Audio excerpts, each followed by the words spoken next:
Bonsoir et bienvenue pour cette méditation du 6 juin. Nous voulons entrer dans ce temps de prière avec les mots du psaume 107.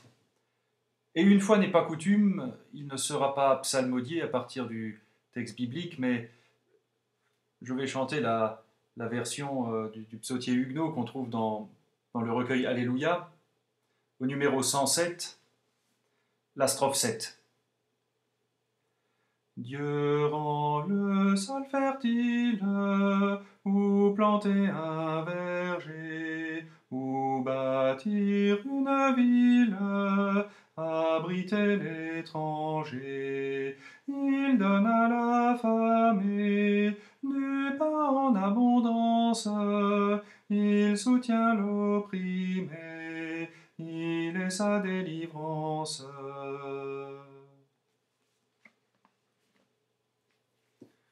Nous écoutons la parole de Dieu pour ce soir. Dans l'Épître à Tite, le premier chapitre.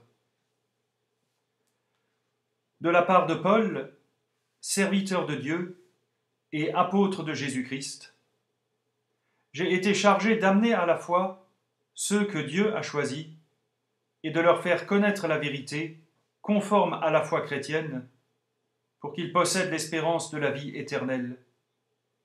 Dieu qui ne ment pas, nous a promis cette vie, avant tous les temps. Au moment fixé, il l'a révélée par sa parole, dans le message qui m'a été confié, et que je proclame, par ordre de Dieu, notre Sauveur. Je t'adresse cette lettre, Tite, mon vrai fils dans la foi, qui nous est commune. Que Dieu le Père et Jésus-Christ notre Sauveur t'accordent la grâce et la paix. Je t'ai laissé en Crète, afin que tu achèves d'organiser ce qui doit l'être encore, et que tu établisses des anciens d'église dans chaque ville. Rappelle-toi les instructions que je t'ai données. Un ancien doit être irréprochable et mari d'une seule femme. Il faut que ses enfants soient croyants et que l'on n'ait pas à les accuser de mauvaise conduite ou de désobéissance. En effet, un dirigeant d'église, étant chargé de s'occuper des affaires de Dieu, il doit être irréprochable. Qu'il ne soit ni arrogant, colérique, buveur ou violent. Qu'il ne cherche pas les gains malhonnêtes. Il doit être hospitalier et aimer ce qui est bien. Il faut qu'il soit raisonnable, juste, saint et maître de lui. Il doit être fermement attaché au message digne de foi, conforme à la doctrine reçue.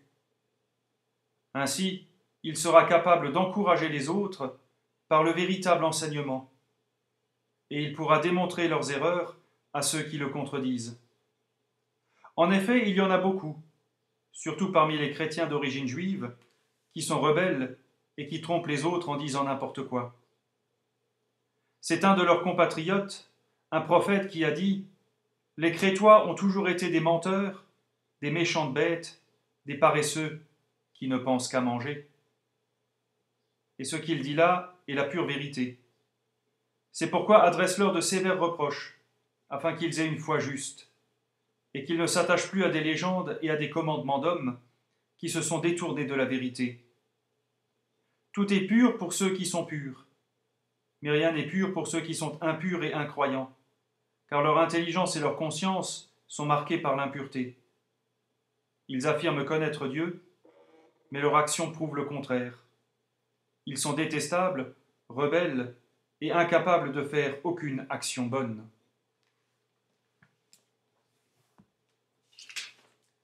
Et pour accompagner ce texte, voici une méditation de Guyenne Entier. Les débats, voire les conflits, ont toujours traversé l'Église. Par conséquent, ne regrettons pas un bon vieux temps qui n'a jamais existé. Que retenir pour notre réflexion aujourd'hui? Simplement que le fondement de la vie et de la communauté chrétienne est et ne peut être que la foi en Christ Jésus, notre Sauveur. La confiance fondamentale que ce qui donne à notre existence sa valeur ultime est un pur cadeau qui vient de Dieu.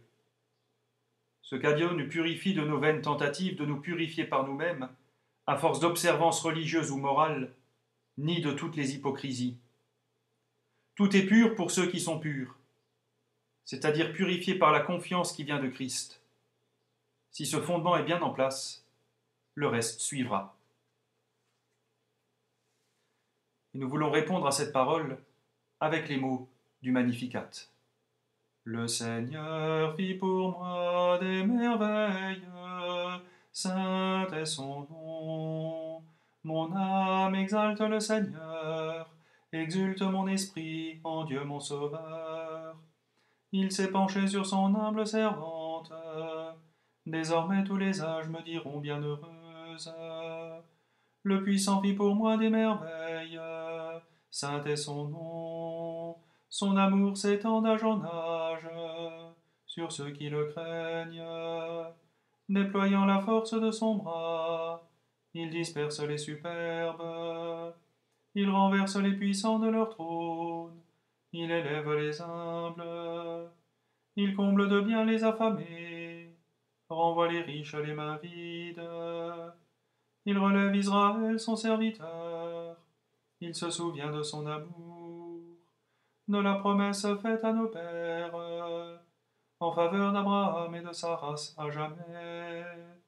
Gloire au Père et au Fils et au Saint-Esprit, pour les siècles des siècles. Amen. Le Seigneur fit pour moi des merveilles, saint est son nom. Prions. Seigneur Dieu, béni sois-tu de nous avoir donné ton Fils. Sa présence sur nos vies est devenue notre espérance, la force qui donne un sens à la vie de chacun. Cette lumière que tu nous as donnée, Seigneur, nous te prions qu'elle fasse rayonner chacun d'entre nous dans la rencontre avec ceux que la vie met sur notre chemin, qu'elle les éclaire et qu'elle les guide à leur tour. Notre prière de ce jour se tourne vers nos frères de l'Afrique australe, que leur pays connaisse régulièrement des périodes difficiles, que ce soit politiquement ou économiquement. La reconstruction de ces pays ne semble jamais achevée, mais l'espérance de ses habitants reste incroyablement forte. Préserve-les des ténèbres du désespoir et maintiens-les dans l'espérance de ta lumière.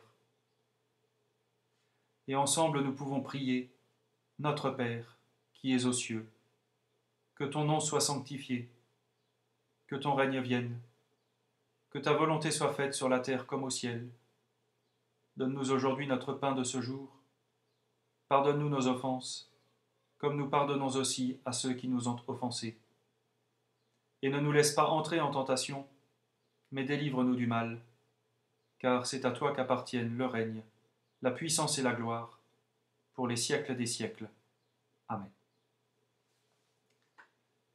Que Dieu Tout-Puissant vous bénisse et vous garde, qu'il tourne son visage vers vous, qu'il vous accorde sa grâce et sa paix, et que la bénédiction du Dieu trois fois saint, le Père, le Fils et le Saint-Esprit, descende sur vous et y demeure à jamais.